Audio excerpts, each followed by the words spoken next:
everyone, we are right now at Trashy Bags Africa Green Hub, located here in Laboni, Accra. We are here to find out all we need to know about Trashy Bags. I have some burning questions. I know you as well have some. All right, so with us is going to be the operations manager, who's going to tell us everything we need to know about Trashy Bags. Come along and let's have a good time. All right, guys, you're welcome back. And with me is, could you kindly tell us a bit about yourself? My name is Nick Parrish. I'm the operations manager for Trashy Bags Africa here in Accra. Okay. Can you quickly tell us how Trashy Bags started and why? So Trashy Bags started in 2008. So it's a long time. We've been around for 15 years. I've been with the company just for the last year. Okay. So it started in 2008 with very much the same kind of principles that we operate within now, which is that there's an abundance of plastic waste all over the streets of Accra. Mm-hmm. And our founder back then, the man who founded it, wanted to do something about that problem. So he teamed up with a group of local Ghanaians, first to collect the sachets, and then he started stitching them together.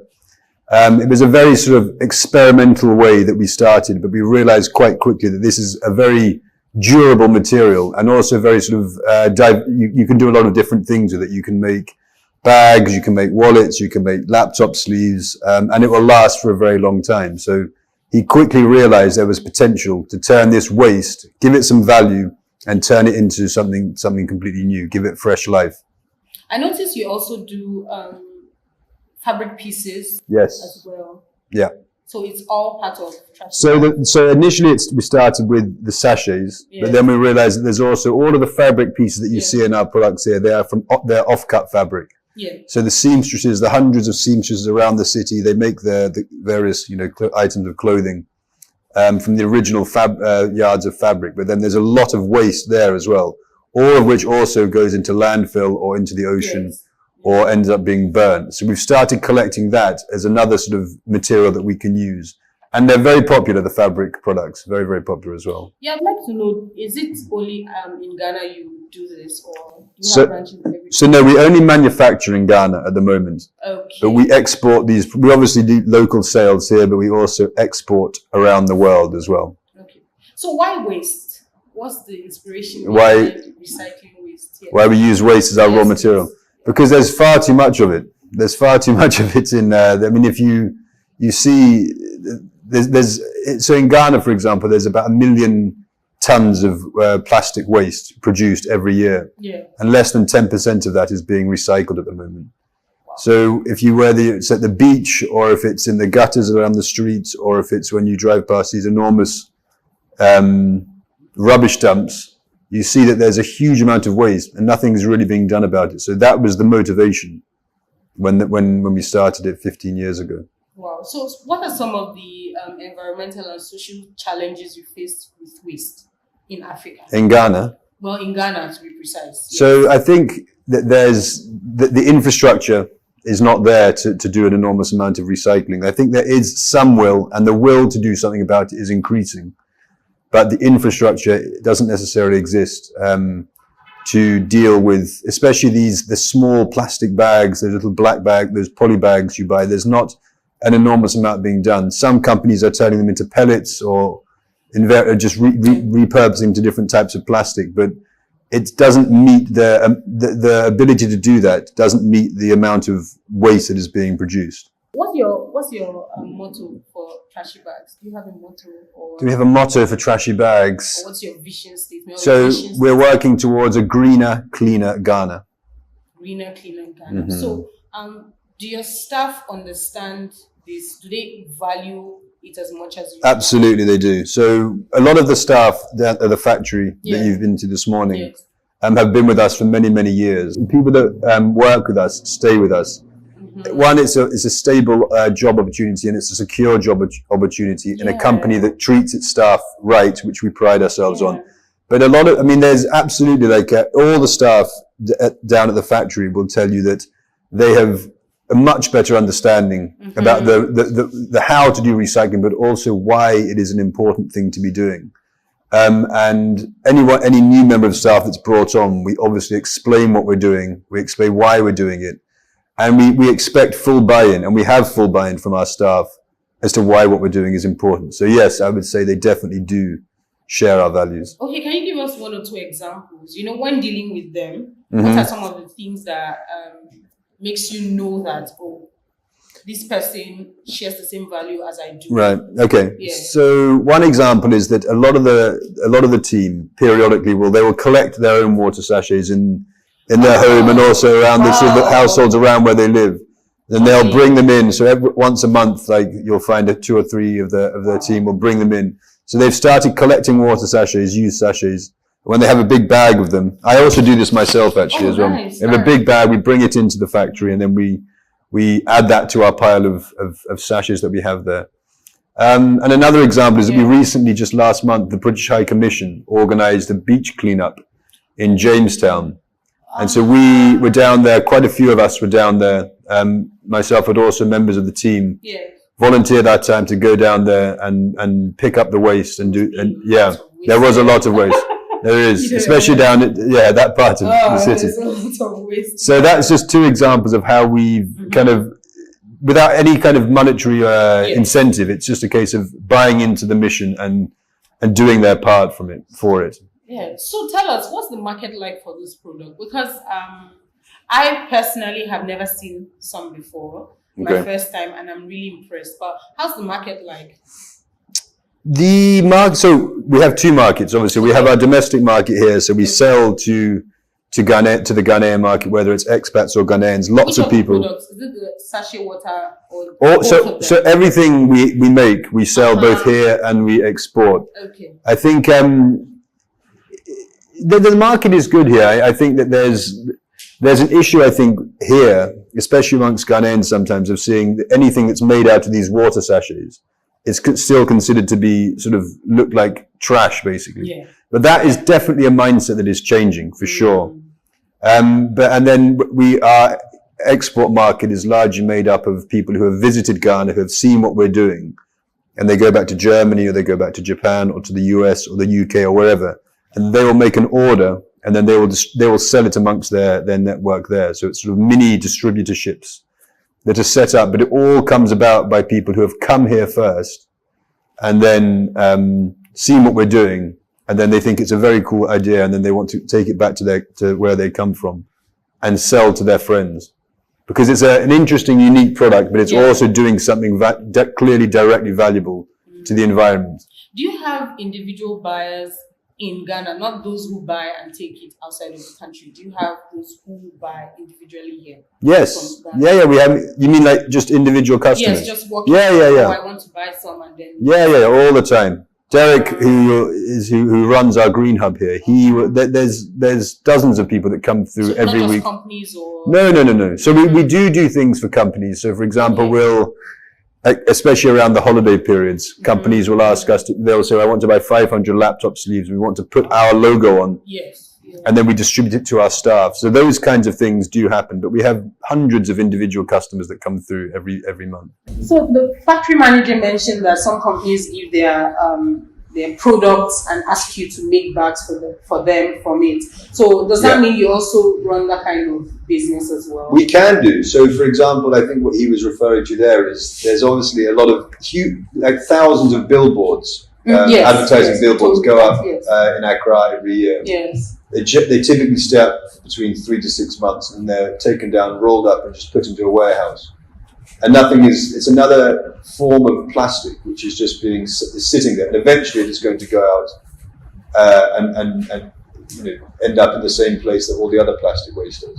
Okay. So we've started trying to look at what we can do with that, and one of the things that we can do with that, if the condition of the billboard is decent, we bring it down, and then we can make our laptop sleeves and wallets out of that material.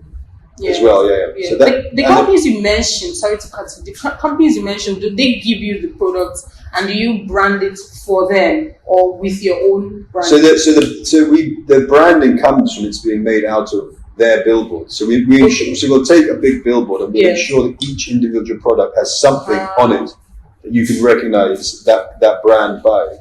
But we don't brand it beyond it being their billboard. Okay. So it becomes something which is clearly from that company, and made out of waste material, and then they give it out to their staff or they can. You can see these kinds of things that we have heard in it. Yes. But yeah, that's an example. So how do you measure success or impact of this recycling program? So we have our own currently, given our capacity, we have our own targets, which is to take 200,000 sachets off the streets, discarded water sachets every month, and upcycle them. We must make sure that we hit that internal target every month. We do. I mean, going forward, the way that we're going to we would like to expand. We need to build our market. So I think the next step for us, and the next sort of milestone that we need to achieve, is to expand our sales in order that we are able to then expand our operations. If we can get bigger market share, we can hire more people, set up a bigger factory, and ultimately take more waste off the street.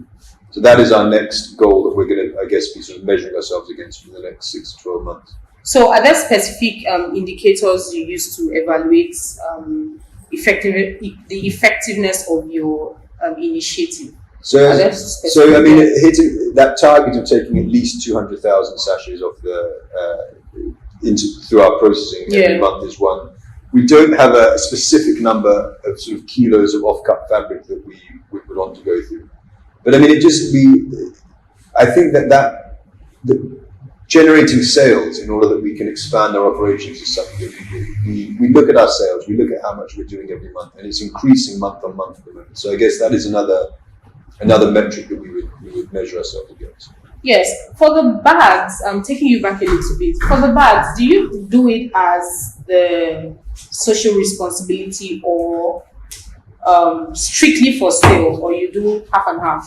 So we do them in order to sell them, for sure, because including the sachet water bags. Yes. So everything we make, we are aiming to sell. To sell, okay. We don't give away. I mean, we give away a few things to sort of school prices and things like that. Yeah.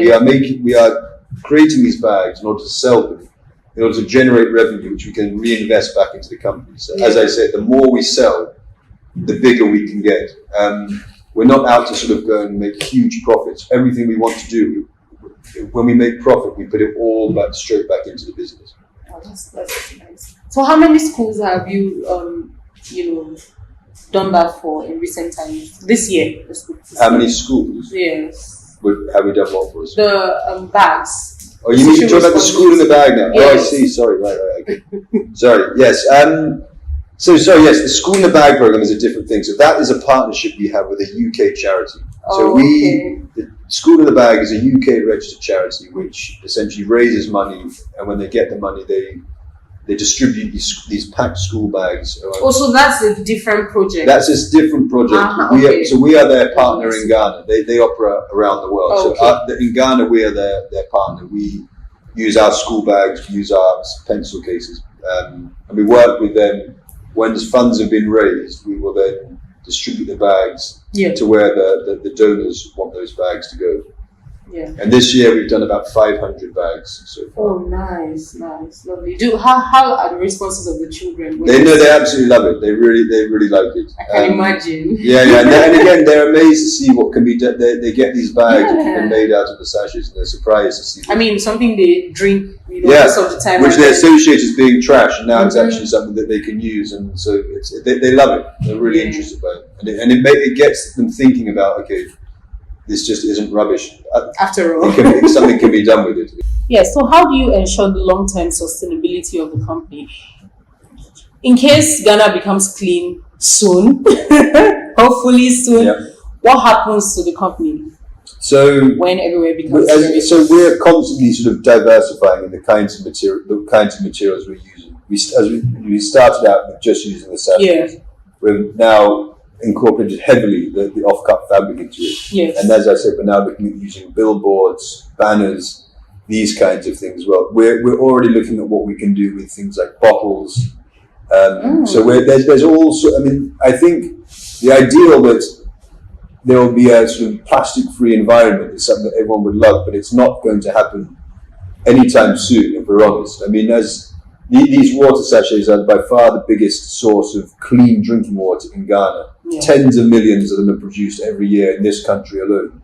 And the population is getting bigger all the time. Yes. So whilst we'd all like to see a reduction in the use of in plastic production, we have to be realistic and say that's not going to happen for some time. But we will continue to use this material because we know it's going to be continued to be produced.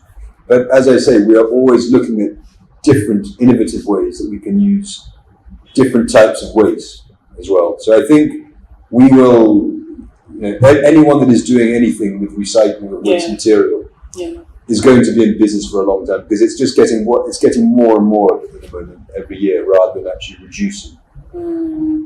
So what does the future look like for Trashy Bags?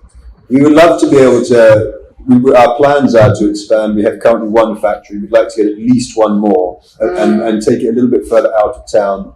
Have a bespoke factory premises. Well, I must say, the factory you have at the moment is really It's nice. great. It's absolutely fantastic. Yeah. It is. It's really, really good. I must say so. No, it's really good. Thank you very much. Yes, nice. But we have little room to expand within that particular premises. So we would like to at least double our workforce within the next 6 to 12 months. And then it's continue to expand. I mean, I think from our point of view, the raw material that we work with is in abundance. We're not going to, as we've just said, it's not going to go down anytime soon. So we want to be able to take our product to the entire world. We've got various types of sort of international marketing and sales plans in the pipeline. And if we can generate the sales, we can expand our business. And there's no real limit to the scalability of what we're doing. It can be, we could go from 30 people to 300 people fairly quickly if we can generate the demand for our products. I must also commend the fact that you have a lot of hands. I mean, you are creating job opportunities for people. Yeah. Yes. So what's your staff strength like at the moment? The staff are absolutely fantastic and the team is very, very good. And it's another thing that we sort of try explicitly to work on is increasing the opportunity of female employment opportunities. Yeah. So down at the factory, it's more than 90% of the people working on the factory floor are females. I actually noticed that. Yeah. Yes, I noticed that. So that's something that is also very important to what we're doing. Oh, look. And we will continue to grow with that in mind as well. Okay, so for those who want to purchase some of your products, where can they reach you?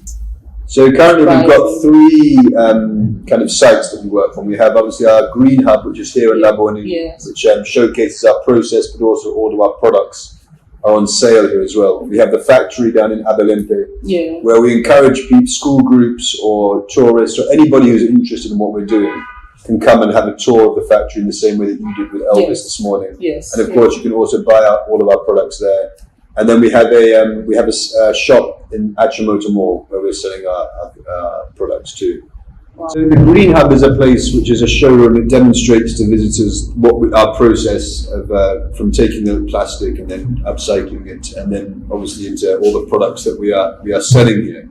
But we also encourage people to come down, and if there's events that you like to host, we are absolutely open to listening to people who are like-minded, doing something useful with the environment. If this space is a space that we want to share with people, want to bring people in and show what we're doing, but also support people who are doing other good things as well. So we do encourage people to get in touch with us if they're a like-minded organization that think that this might be a useful space for them to host something, co-host it with us. We are very open to suggestions on that as well.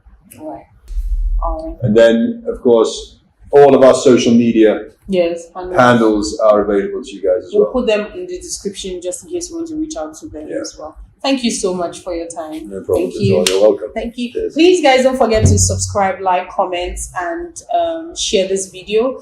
Please share with your friends. This is Trashy Africa, and we'll see you on another episode. Bye.